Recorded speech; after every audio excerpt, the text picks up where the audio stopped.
Hey everybody, I'm Forbes Riley and welcome to our show. There's something that you probably don't know. You're paying too much in taxes. Well, maybe you are, maybe you're not. I don't know. In fact, I trust the people around me, but I don't know either. I'm not going to read a tax code and it changes every year. Well, my guest today, get this, is your tax savings best friend. Come on, we all need one of those. I want you to meet a very special friend of mine, Don Thornton. Welcome to the show. Thank you for having me. I'm so thrilled to be here. Well, I think we're all thrilled to hear what you know. Now, before we get into the tax part, give me a little bit of background on you. I tell you what, I have an unusual story in the sense that I went off to Russia, the Soviet Union, back in my early 20s, thinking I was just going to go work in the embassy as an intern for a couple of years, get fluent in the language, go back, be a diplomat. And everything blew up. The wall came down. All of a sudden now Soviet Union was gone. Russia was here. And I got caught up in this incredible, amazing time in the 90s where if you had an American passport and you spoke fluent Russian, you could write your own ticket. Really? And so I was no business experience whatsoever. Next thing you know, I'm managing a installment or an installation plant for Polaroid, a joint venture with the Atomic Energy Ministry and Polaroid. I didn't know anything, but I spoke Russian and I had a blue passport. And next thing you know, I caught the bug and said, "No, I'm doing business. I'm not going to do the diplomacy. Screw that." Yeah, it's kind of fun to make money, isn't it? Oh, it's fun. Yes. All right, so now you're over there in Russia, you're making money, and? Well, I stumbled upon some 60 millimeter movie cameras in a warehouse. Right. Just sitting there, like about 300 of them. Okay. So I bought 5 of them. I took a leave from my job. I flew to LA and started going around to all the film schools in Southern California saying, "Hey, I've got this portable, inexpensive 60 millimeter movie camera." Wait, what kind of? 16 millimeter movie camera. 16 millimeter, oh wow. Okay. Yes. So I just had 2 samples. I left Southern California a week later with $50,000 of checks in my pocket. Took that, opened up a bank account, got a company, flew back and bought 400 cameras. Wow. Okay. And so I started selling them for $500 a pop. Good business. And I said, you know what? I got the entrepreneurial bug. I'm going to do this. And so I did that for the next 5 years, and it was great. That is awesome. When you make money, though, you realize you have to what? Pay taxes, yes. And so how did you go from being that business guy to understanding the taxes?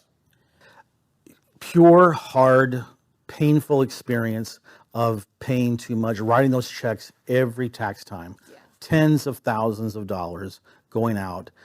I would estimate that probably 40% of my profit over the last 20 years has gone to the IRS. And it was way too much. I felt like and I knew there had to be a way.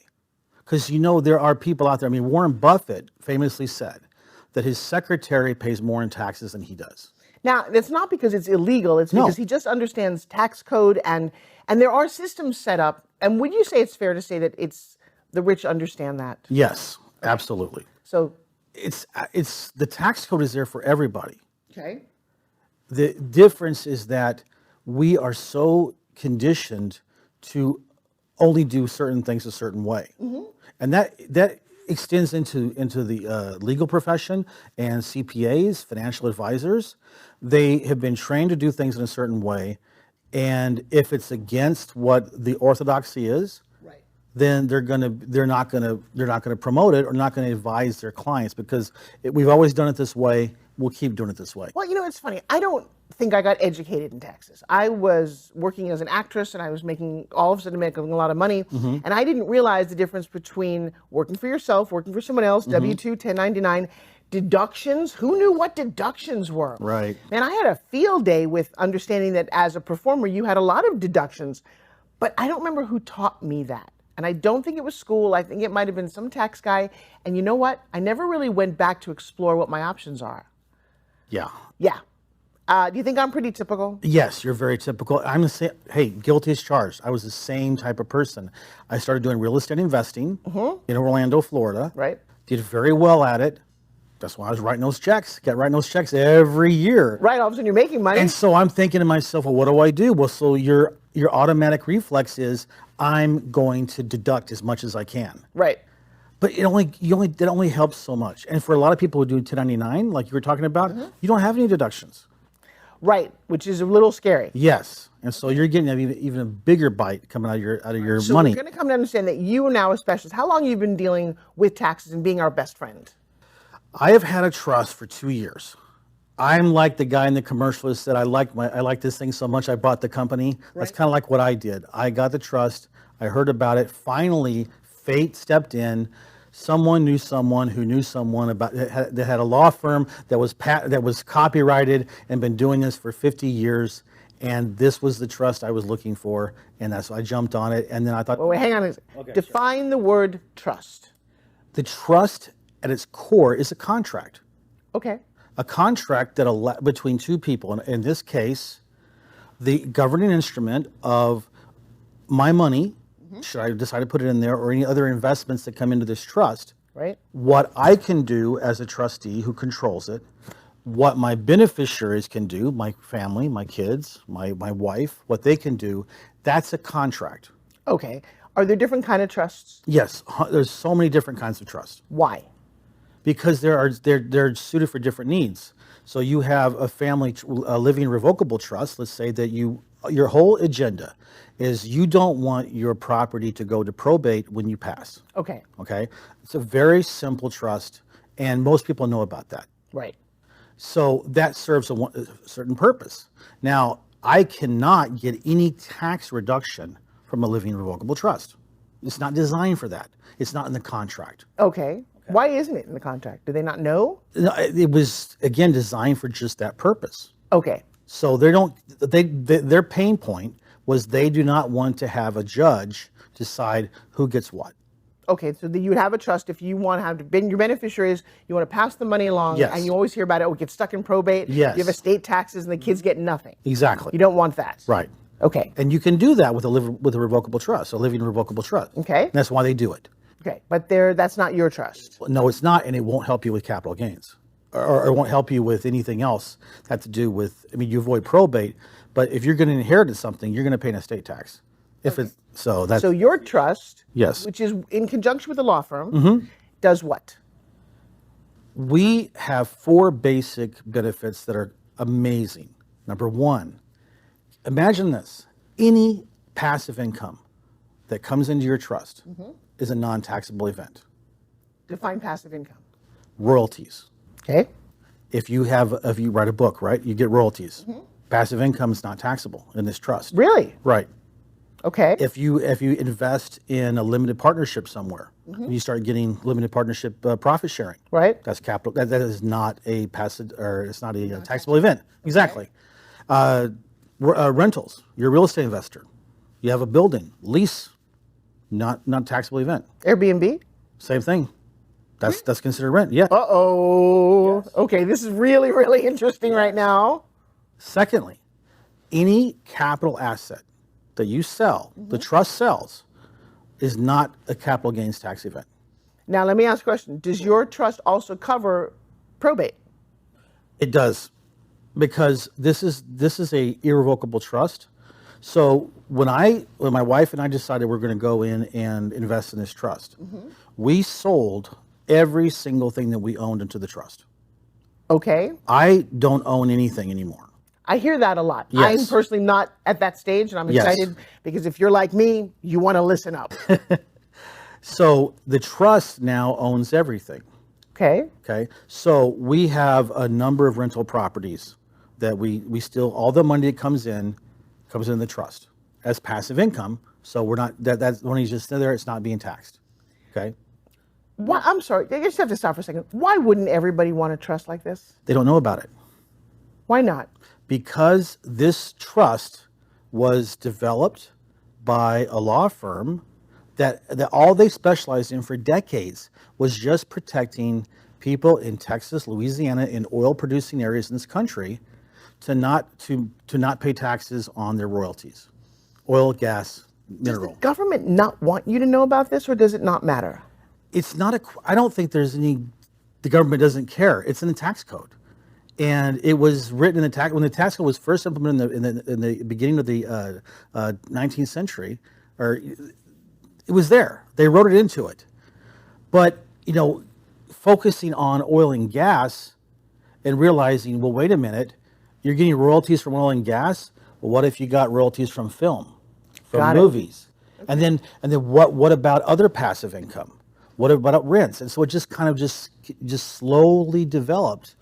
And then eventually in the last 10 years, it's just taken off. Is it expensive to get a trust? I will tell you this. What your trust does determines the price.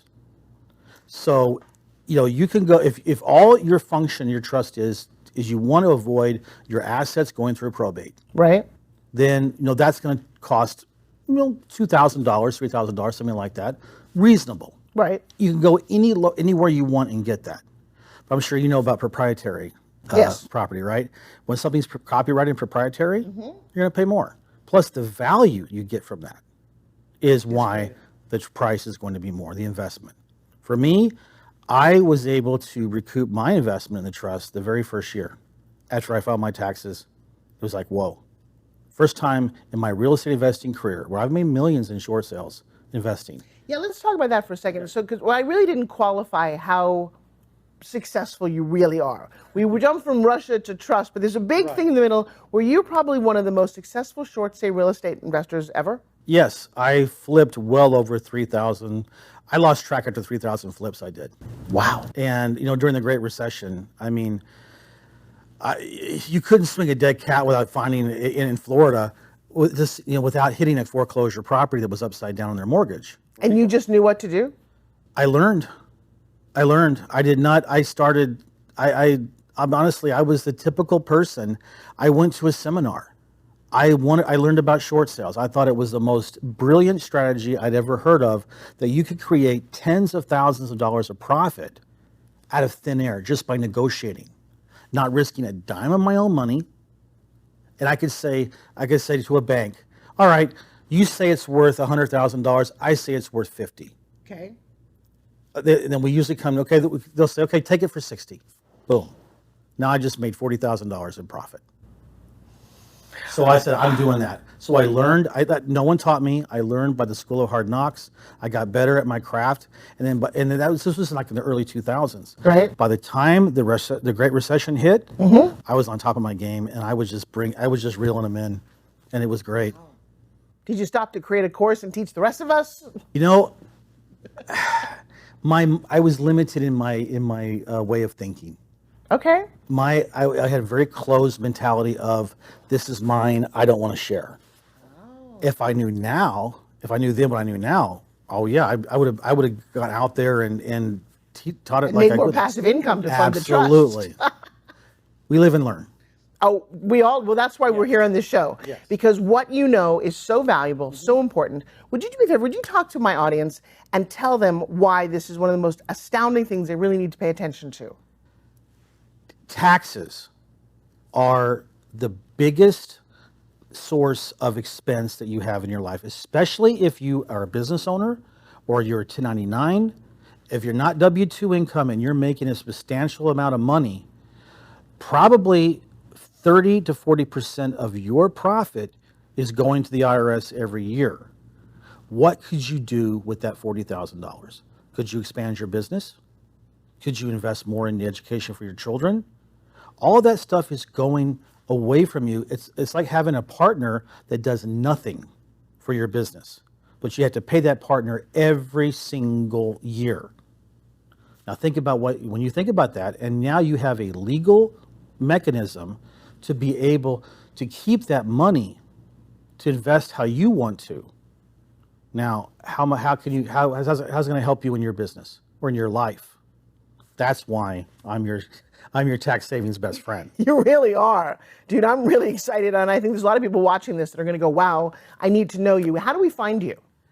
The best way to do is go to my website, and I tell you what, if you go to my website, Yeah. you get a free gift that's amazing. Okay. Just go to www.freegiftfromdon.com. Now, we do have to say, and I'm going to put it underneath there, Don is D-O-H-N. Yes. The H is silent. It is silent, yes. Come on, tell me, why is the H silent? That's a great story. I'm actually the Don Thornton second. Okay. So my grandfather was a big FDR fan back in the recession. So I inherited Delano from my as a middle name from my father. Right. But my grandfather hated the Donald. So he said, I don't want anyone to call my son Don. Donald. So we stuck H in there. Oh, that's very cool. Yes. What's your philosophy about life? You only have one life, and so much time is wasted on worry about things that could happen and probably never will. And as I've gotten older, the regrets I have are not doing the opportunity or taking advantage of the opportunities that I had because of worry. And so what my journey has given me is the freedom and the courage and the confidence to know that I can do this. We all can do this, whatever your calling is. But if you don't do anything, you've already failed. What a pleasure to meet you and have you on the show today. You are one special man. Thank you. Thank you for all Thank that you you've very gone much. through. It's up to you now. If you want to reach out and understand how to do this, and everyone should reach out. I think the fact that we don't know about this is really sad. I personally, at this state, don't have a trust. Next time you see me, I think I will. All right, you guys, I'm Forbes Riley. Thank you so much for joining us. We'll see you again next time. Bye-bye.